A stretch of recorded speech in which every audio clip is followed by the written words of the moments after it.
ঠিক মতো লেখাপড়া করছো? করতে হবে, নকল আর হবে না। শপথ গ্রহণের পর সচিবালয়ে প্রবেশের মুহূর্তেই বোঝা যাচ্ছিল শিক্ষা মন্ত্রণালয়ের গদিতে এবার কেবল একজন মন্ত্রী বসছেন না, বরং ফিরছেন এক পুরনো প্রশাসক, যার অতীতের রেকর্ড এখনও মানুষের মুখে মুখে। দায়িত্ব নেওয়ার প্রথম দিনেই ডক্টর আনম এহসানুল হক মিলন যে বার্তা দিলেন তা পুরো শিক্ষা ব্যবস্থাকে ঢেলে সাজানোর এক স্পষ্ট ইঙ্গিত। দেশের লক্ষ লক্ষ অভিভাবক এবং শিক্ষার্থীদের জন্য প্রথম দিনেই তিনি নিয়ে এলেন স্বস্তির সংবাদ, যা গতানুগতিক ধারার চেয়ে সম্পূর্ণ আলাদা। তিনি সাফ জানিয়ে দিলেন, শিক্ষা নিয়ে কোনো ব্যবসা বা অনিয়ম সহ্য করা হবে না।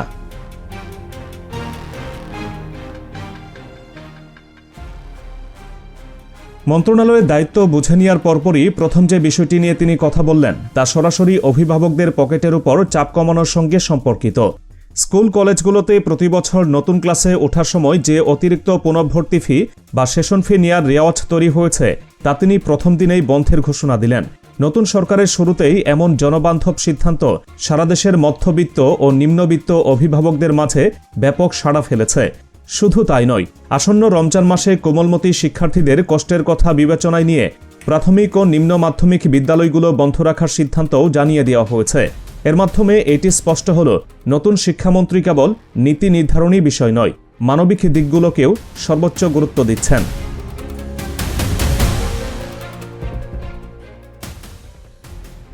ডক্টর এহসানুল হক মিলন শিক্ষা মন্ত্রণালয়ে একেবারে নতুন কোনো মুখ নন। তার অতীত ইতিহাস ঘাটলেও পাওয়া যায় কঠিন প্রশাসকের প্রতিচ্ছবি। 2001 থেকে 2006 সাল পর্যন্ত যখন তিনি শিক্ষা প্রতিমন্ত্রী দায়িত্বে ছিলেন, তখন দেশের পাবলিক পরীক্ষাগুলোতে নকলের মহোৎসব বন্ধ করতে তিনি যে নজির স্থাপন করেছিলেন তা আজও উদাহরণ হিসেবে ব্যবহৃত হয়। সেই সময়ে তিনি নকলবাজদের বিরুদ্ধে যুদ্ধ ঘোষণা করেছিলেন এবং তাদের প্রতিরোধে তিনি সরকারি প্রটোকলের বাইরে গিয়ে নিজস্ব উদ্যোগে এবং অনেক ক্ষেত্রে নিজের খরচে হেলিকপ্টার ভাড়া করে দেশের এক প্রান্ত থেকে অন্য প্রান্তে ঝটিকা অভিযান চালিয়েছিলেন। কোনো পূর্ব ঘোষণা ছাড়াই প্রত্যন্ত অঞ্চলের পরীক্ষার হলে মন্ত্রীর হেলিকপ্টার ল্যান্ড করা এবং হাতে নাতে নকলবাজদের ধরার সেই দৃশ্যগুলো 2 দশক পরেও মানুষের স্মৃতিতে অম্লান। দীর্ঘ প্রায় 20 বছর পর তিনি যখন পূর্ণমন্ত্রী হিসেবে ফিরে এলেন, তখন স্বাভাবিকভাবেই প্রশ্ন ফাঁস এবং পরীক্ষায় অসাধু উপায় অবলম্বনকারীদের মনে আতঙ্কের সৃষ্টি হয়েছে।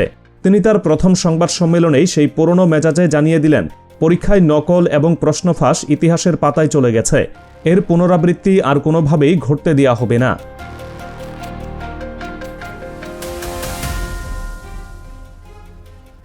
দায়িত্ব গ্রহণের পর সাংবাদিকদের সাথে মতবিনিময়কালে তিনি শিক্ষা ব্যবস্থার উন্নয়ন নিয়ে এক অভিনব এবং চমকপ্রদ দর্শনের কথা তুলে ধরেন। তিনি বলেন, শিক্ষা খাতে যে পরিমাণ সংস্কার প্রয়োজন তা কেবল সাধারণ পদক্ষেপে সম্ভব নয়। তার ভাষায়, এখানে হাই জাম্প দিলে হবে না, দিতে হবে পোল ভল্ট জাম্প। এই উপমাটি ব্যবহারের মাধ্যমে তিনি বুঝিয়ে দিলেন, তিনি ধীরগতির পরিবর্তনে বিশ্বাসী নন। তিনি চান শিক্ষা ব্যবস্থায় একটি বিশাল উল্লম্ফন। অনেকেরই হয়তো মনে আছে, সংসদ সদস্য হিসেবে শপথ নিতে যাওয়ার সময় তার দৌড়ে এবং লাফিয়ে সংসদে প্রবেশের একটি ভিডিও সামাজিক যোগাযোগ মাধ্যমে ভাইরাল হয়েছিল। সেই প্রসঙ্গটি রূপক অর্থে ব্যবহার করে তিনি জানালেন, তার কাজের গতিও হবে তেমনই ক্ষিপ্র। তিনি বিশ্বাস করেন, বিগত বছরগুলোতে শিক্ষা ব্যবস্থায় যে স্থবিরতা তৈরি হয়েছে তা পূরণ করতে হলে সাধারণ গতির চেয়ে অনেক বেশি দ্রুততায় কাজ করতে হবে। তার এই পোল ভল্ট জাম্প থিওরি মূলত শিক্ষা প্রশাসনের কর্মকর্তাদের জন্যও একটি সতর্কবার্তা যে ফাইল আটকে রাখার দিন শেষ।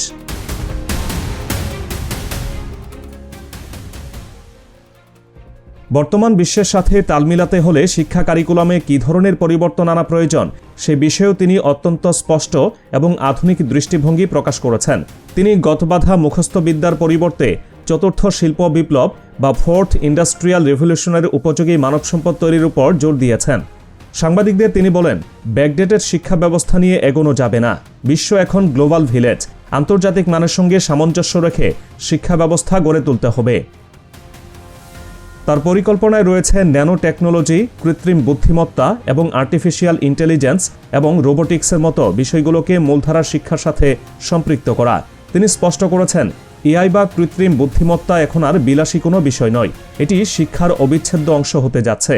তিনি বলেন, that's not excluded, that's included.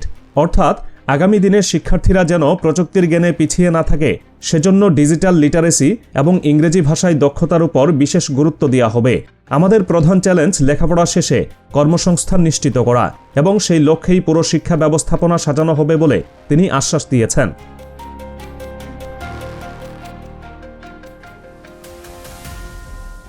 বিগত সরকারের আমলে শিক্ষা কারিকুলাম নিয়ে যে অস্থিরতা তৈরি হয়েছিল সে বিষয়েও নতুন শিক্ষামন্ত্রীর অবস্থান অত্যন্ত পরিষ্কার। তিনি জানিয়েছেন, কারিকুলাম হুট করে পরিবর্তন করা হবে না, তবে এটি অবশ্যই রিভিউ করা হবে।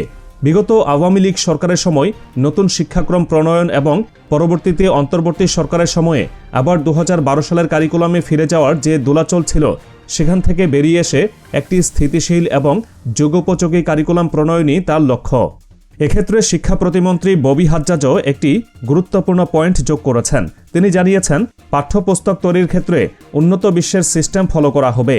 ইতিহাসের পাঠ্যপুস্তক নিয়ে যাতে কোনো বিতর্ক তৈরি না হয় সেজন্য একক কোনো ব্যক্তির মতাদর্শ নয়, বরং মাল্টিপল লেভেলের ইতিহাসবিদদের ইনপুট নিয়ে গ্লোবাল স্ট্যান্ডার্ড মেইনটেইন করে বই তৈরি করা হবে। অর্থাৎ শিক্ষার বিষয়বস্তু হবে নির্মোহ এবং আন্তর্জাতিক মানের, যাতে শিক্ষার্থীরা প্রকৃত সত্য এবং জ্ঞান অর্জন করতে পারে।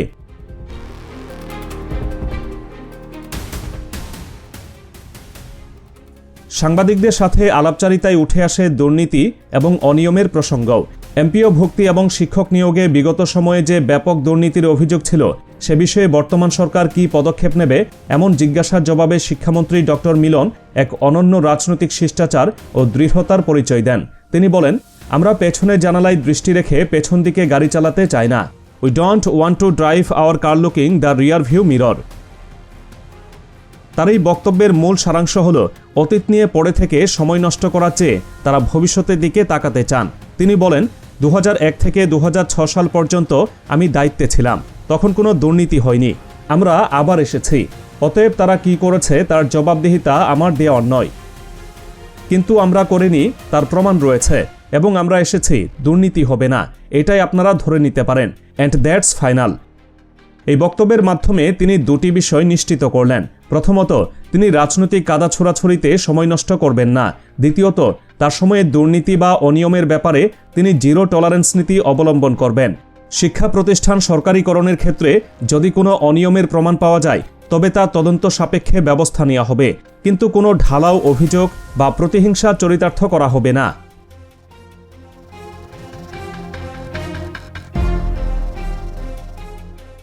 বিশ্ববিদ্যালয়গুলোর উপাচার্য নিয়োগ এবং প্রশাসনিক কাঠামোতেও স্বচ্ছতা ফিরিয়ে আনার প্রতিশ্রুতি দিয়েছেন নতুন এই মন্ত্রী। তিনি উল্লেখ করেছেন, অতীতে কে কী করেছে তার দায়ভার নতুন সরকার নেবে না, কিন্তু সামনে যাতে কোনো ভুল না হয় সেদিকেই তাদের পূর্ণ মনোযোগ থাকবে। প্রতিমন্ত্রী ববি হাজ্জাজ সাংবাদিকদের উদ্দেশ্য করে বলেন, আমরা পেছনের দিকে তাকাবো না, সামনের দিকে তাকাবো। পেছনে কি ভুলগুলো হয়েছে ভুলে যান। আগামীতে যদি আমরা সঠিকভাবে না করি, আমরা দুজনেই আপনাদের কাঠগড়ায় থাকব। এই ধরনের সরাসরি এবং দায়বদ্ধতামূলক বক্তব্য সচরাচর দেখা যায় না। শিক্ষা মন্ত্রণালয়কে দুর্নীতিমুক্ত রাখা এবং মেধার সঠিক মূল্যায়ন নিশ্চিত করার এই প্রকাশ্য ঘোষণা প্রশাসনের সর্বস্তরে একটি কড়া বার্তা পৌঁছে দিয়েছে। বিশেষ করে শিক্ষক নিয়োগ এবং বদলি বাণিজ্যের সাথে যারা জড়িত ছিলেন, তাদের জন্য এটি নিশ্চিতভাবেই অশনি সংকেত।